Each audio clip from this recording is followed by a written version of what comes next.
Hello guys, in today's video I'm gonna show you how to find history settings on your account on Reddit, easy and quick.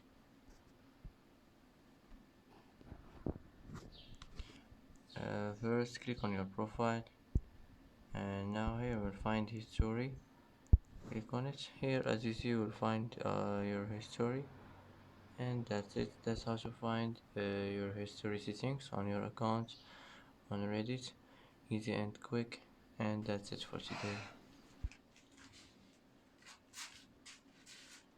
And that's it for today's video. If you like this video, don't forget to like and don't forget to subscribe. I hope this video is helpful for you, and thanks for watching till the end, and see you in the next video.